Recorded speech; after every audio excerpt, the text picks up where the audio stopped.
Israel ಹಾಗೂ Palestine 2021ರಲ್ಲಿ ಭೀಕರ ಕಾಳಗ ನಡೆಸಿದ ನಂತರ ಈಗ ಮತ್ತೊಮ್ಮೆ ಎದುರು ಬದುರು ಆಗಿದ್ದಾರೆ.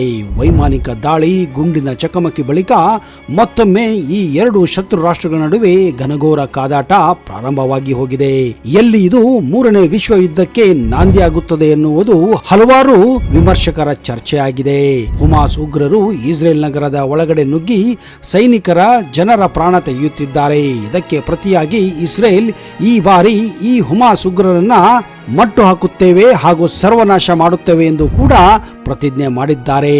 ಸ್ನೇಹಿತರೆ, ನಿಜಕ್ಕೂ ಈ ಕಿತ್ತಾಟ ಯಾಕೆ, ಎಲ್ಲಿ ಪ್ರಾರಂಭವಾಗಿದ್ದು ಈ ಇಸ್ರೇಲ್ನ ಒಂದು ಯುದ್ಧ?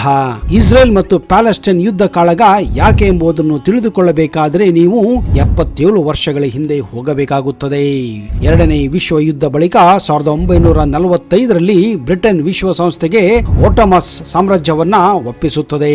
1947ರಲ್ಲಿ ವಿಶ್ವಸಂಸ್ಥೆ ಅರಬ್ ರಾಜ್ಯ ಹಾಗೂ ಇಸ್ರೇಲ್ ಎಂದು ಆ ಭಾಗವನ್ನ ವಿಂಗಡಿಸುತ್ತದೆ.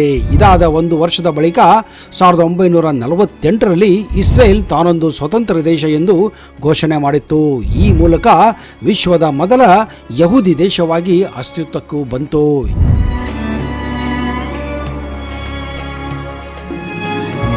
ಯಹೂದಿ ದೇಶವಾಗಿ ಅಸ್ತಿತ್ವಕ್ಕೆ ಬಂದರೂ ಜೆರುಸಲೆಂ ಸೇರಿದಂತೆ ಹಲವು ಪ್ರದೇಶಗಳು ತನ್ನದೇ ಎಂದು ಪಟ್ಟು ಹೊಡೆದಿತ್ತು. ಇದು ತನಗೆ ಸೇರಬೇಕೆಂದು ಹೇಳಿತ್ತು.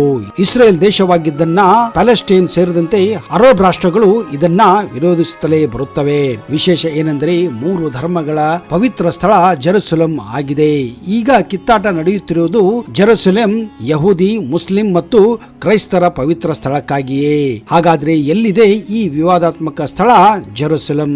ಒಂದೆಡೆ ಮೆಡಿಟೇರಿಯನ್ ಸಮುದ್ರ, ಮತ್ತೊಂದೆಡೆ ಜೋರ್ಡಾನ್ ನದಿಯ ಮಧ್ಯೆ ಹರಡಿರುವ ಒಂದು ಪುಟ್ಟ ಭೂಭಾಗವಾಗಿದೆ ಈ ಜೆರುಸಲೆಂ ಅಥವಾ ಪ್ಯಾಲೆಸ್ಟೈನ್. ಈ ಭೂಭಾಗದ ರಾಜಕೀಯ ಕ್ರಿಸ್ತ ಪೂರ್ವದಿಂದ ಹಿಡಿದು 1900ವರೆಗೂ ಚಾಚಿದೆ. ಈಗ ಈ ಭೂಭಾಗದಲ್ಲಿ ಇಸ್ರೇಲ್ ಮತ್ತು ಪ್ಯಾಲೆಸ್ಟೈನ್ ಎಂಬ 2 ದೇಶಗಳಿವೆ. ಆದರೆ ಈ 2 ದೇಶಗಳಿಗೂ ಅಧಿಕೃತ ದೇಶಗಳ ಮಾನ್ಯತೆವೇ ಇಲ್ಲ. ಇಸ್ರೇಲ್ ಎಂಬುದು ಯಹೂದಿಗಳ ದೇಶವಾದರೆ ಪ್ಯಾಲೆಸ್ಟೈನ್ ಎಂಬುದು ಅರಬ್ ರಾಷ್ಟ್ರಗಳ ದೇಶ. 2 ದೇಶದಲ್ಲಿ ಕ್ರೈಸ್ತ ಧರ್ಮೀಯರು ಕೂಡ ಇದ್ದಾರೆ. ಇಸ್ರೇಲ್ ಎಂಬುದು ಪುರಾತನವಾದ ಸಾಮ್ರಾಜ್ಯವಲ್ಲ ಅಥವಾ ಈ ಮೊದಲೇ ಇದ್ದ ದೇಶವೂ ಕೂಡ ಅಲ್ಲ. ಯುರೋಪ್ನಲ್ಲಿ ನಿರಾಶ್ರಿತರಾದಂತಹ ಯಹೂದಿಗಳಿಗೆಂದು ಬ್ರಿಟನ್ ನೇತೃತ್ವದಲ್ಲಿ ಐರೋಪ್ಯ ದೇಶಗಳು ಸೃಷ್ಟಿಸಿದ ಒಂದು ನೆಲೆಯಷ್ಟೇ. ಇಸ್ರೇಲ್ ಎಂಬ ನೆಲೆ ವಾಸ್ತವದಲ್ಲಿ ಅಸ್ತಿತ್ವಕ್ಕೆ ಬಂದಿದ್ದೇ 1948ರಲ್ಲಿ.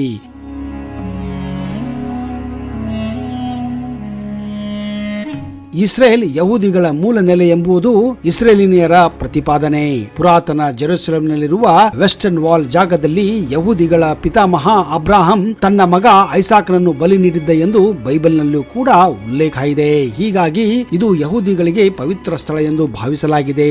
ಈ ಗೋಡೆಗೆ ಅಂಟಿಕೊಂಡೇ ಒಂದು ಮಸೀದಿ ಇದ್ದು ಇದು ಮೊಹಮ್ಮದ್ ಪೈಗಂಬರರು ಕೊನೆಯುಸಿರುಳಿದಂತಹ ಜಾಗವಾಗಿದೆ. ಇವೆರಡರ ಜೊತೆಯಲ್ಲಿ ಮತ್ತೊಂದು ಜಾಗವಿದ್ದು ಅದು ಯೇಸು ಕ್ರಿಸ್ತನ ಗಲ್ಲಿಗೆ ಏರಿಸಿದ ಜಾಗವಾಗಿದೆ. ಕ್ರಿಶ್ಚಿಯನ್ನರ ಕಥೆಗಳ ಪ್ರಕಾರ ಯೇಸುವನ್ನು ಗೋಲ್ಗೊಥಾ ಅಥವಾ ಕ್ವಾಲ್ವರಿ ಬೆಟ್ಟದ ಮೇಲೆ ಶಿಲುಬೆಗೆ ಏರಿಸಲಾಗಿತ್ತು. ಇದೇ ಕಾರಣಕ್ಕಾಗಿ ಯೇಸುವಿನ ಖಾಲಿ ಸಮಾಧಿಗೆ ಭೇಟಿ ನೀಡಲು ಮತ್ತು ಆ ಭೂಮಿಯಲ್ಲಿ ಪ್ರಾರ್ಥನೆ ಸಲ್ಲಿಸಲು ಲಕ್ಷಾಂತರ ಕ್ರೈಸ್ತರು ಈ ಜಾಗಕ್ಕೆ ಭೇಟಿ ಕೊಡುತ್ತಾರೆ. ಹೀಗೆ ಯಹೂದಿ, ಇಸ್ಲಾಂ ಮತ್ತು ಕ್ರೈಸ್ತ ಧರ್ಮೀಯರಿಗೆ ಜೆರುಸಲೆಂ ಒಂದು ಅತ್ಯಂತ ಮಹತ್ವವಾದ ಸ್ಥಳವಾಗಿದೆ. ಇತಿಹಾಸ ಉದ್ದಕ್ಕೂ ಜೆರುಸಲೆಂ ಬೇರೆ ಬೇರೆ ಧರ್ಮಗಳು, ಸಾಮ್ರಾಜ್ಯಗಳ ಆಳ್ವಿಕೆಗೆ ಒಳಪಟ್ಟಿದ್ದು ಒಂದು ತುಂಬಾನೇ ವಿಶಿಷ್ಟ ಭೂಮಿಯಾಗಿದೆ. ಯಹೂದಿಗಳ ಮೂಲ ಭಾಷೆ ಹಿಬ್ರೂ. ಅಬ್ರಹಾಂ ಯಹೂದಿಗಳ ಪಿತಾಮಹ. ಹಿಬ್ರೂ ಭಾಷೆಯಲ್ಲಿ ಈತನ್ನ ಇಬ್ರಾಹಾಂ ಎಂದು ಕೂಡ ಕರೆಯಲಾಗುತ್ತದೆ. ಹಿಬ್ರೂ ಭಾಷೆಯನ್ನು ಆಡುತ್ತಿದ್ದಂತಹ ಜನರು ಅಂದ್ರೆ ಯಹೂದಿಗಳ ಆರಂಭಿಕ ನೆಲೆ ಎಂದು ಗುರುತಿಸುವುದು ಮೆಸೊಪೊಟೇಮಿಯನ್ನು ಅಂದ್ರೆ ಈಗಿನ ಇರಾಕ್ ದೇಶವನ್ನ.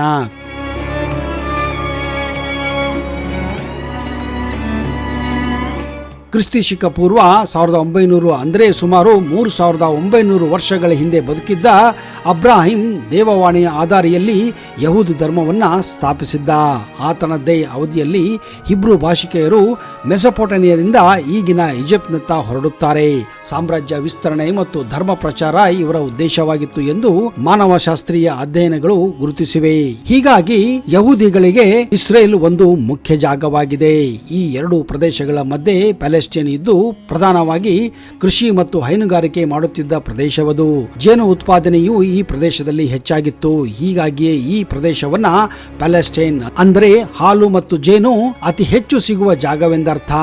ಆದರೆ ಕ್ರಿಸ್ತಿಶಕ 18ನೇ ಶತಮಾನದ ವೇಳೆಗೆ ಯುರೋಪ್ನಲ್ಲಿ ಯಹೂದಿಗಳ ವಿರುದ್ಧ ಅಸಹನೆ ಪ್ರಾರಂಭವಾಗುತ್ತಿತ್ತು. ಜರ್ಮನಿಯಲ್ಲಿ ಈ ಅಸಹನೆ ತೀವ್ರವಾಗಿ ಇದರಿಂದ ಯಹೂದಿಗಳು ಯುರೋಪ್ನಲ್ಲಿ ನಿರಾಶ್ರಿತರಾಗಿದ್ದರು. ಅವರಿಗೆ ನೆಲೆ ಕಲ್ಪಿಸಲು ಬ್ರಿಟನ್ ಹೊಸ ಜಾಗವನ್ನು ಹುಡುಕಾಡತೊಡಗಿತು. ಆಗ ಬ್ರಿಟನ್ ನೇತೃತ್ವದಲ್ಲಿ ಐರೋಪ್ಯ ರಾಷ್ಟ್ರಗಳು ಪ್ಯಾಲೆಸ್ಟೈನ್ನಲ್ಲಿ ಯಹೂದಿಗಳಿಗೆ ಹೊಸ ಜಾಗ ಕಲ್ಪಿಸಿಕೊಡಲು ನಿರ್ಧಾರ ಮಾಡುತ್ತಾರೆ. ಅದರ ಭಾಗವಾಗಿಯೇ 20,000ಕ್ಕೂ ಹೆಚ್ಚು ಯಹೂದಿಗಳನ್ನ 1897ರಲ್ಲಿ ಪ್ಯಾಲೆಸ್ಟೈನ್ಗೆ ಕಳಿಸಲಾಯಿತು. ಆಗ ಪ್ಯಾಲೆಸ್ಟೈನ್ ಬ್ರಿಟನ್ನರ ವಸಾಹತಾಗಿತ್ತು. ನಂತರದ ವರ್ಷಗಳಲ್ಲಿ ಬ್ರಿಟನ್ ಸರ್ಕಾರವು ಹಲವು ಹಂತಗಳಲ್ಲಿ ಲಕ್ಷಾಂತರ ಯಹೂದಿಗಳಿಗೆ ಪ್ಯಾಲೆಸ್ಟೈನ್ನಲ್ಲಿ ನೆಲೆ ಕಲ್ಪಿಸಿತ್ತು. ಐರೋಪ್ಯ ದೇಶಗಳು ದೊಡ್ಡ ಮಟ್ಟದ ಆರ್ಥಿಕ ನೆರವು ನೀಡಿದ ಕಾರಣಕ್ಕಾಗಿ ಯಹೂದಿಗಳು ಪ್ಯಾಲೆಸ್ಟೈನ್ನಲ್ಲಿ ನೆಲೆ ಸ್ಥಾಪಿಸಿಕೊಂಡಿದ್ದಾರೆ.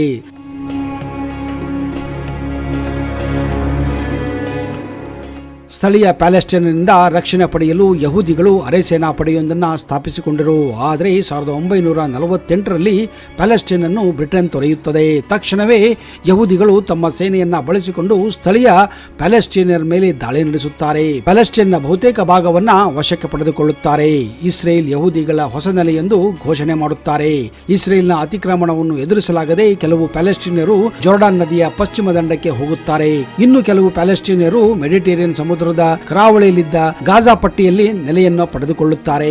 ಗಾಜಾದಲ್ಲಿ ನೆಲೆ ನಿಂತ ಪ್ಯಾಲೆಸ್ಟೈನಿಯರು ಯಹೂದಿಗಳ ಆಕ್ರಮಣಕ್ಕೆ ಪ್ರತಿಕಾರವಾಗಿ ಇಸ್ರೇಲ್ ಮೇಲೆ ದಾಳಿಯನ್ನ ಆಗಾಗ ನಡೆಸುತ್ತಾನೆ ಇರುತ್ತಾರೆ. ಇಸ್ರೇಲ್ ಸಹ ಪ್ರತಿದಾಳಿ ನಡೆಸುತ್ತಾನೆ ಇರುತ್ತದೆ. ಎರಡೂ ದೇಶಗಳು ಕದನ ವಿರಾಮ ಘೋಷಿಸಿಕೊಂಡರೂ ಗಾಜಾ ಪಟ್ಟಿಯಲ್ಲಿದ್ದ ಹಮಾಸ್ ಹೋರಾಟಗಾರರು ದಾಳಿಯನ್ನ ಮುಂದುವರಿಸುತ್ತಿದ್ದರು. ಹೀಗಾಗಿ ಅವರನ್ನು ಬಂಡುಕೋರರು ಎಂದು ಪ್ಯಾಲೆಸ್ಟೈನ್ ಸರ್ಕಾರ ಘೋಷಿಸಿತ್ತು.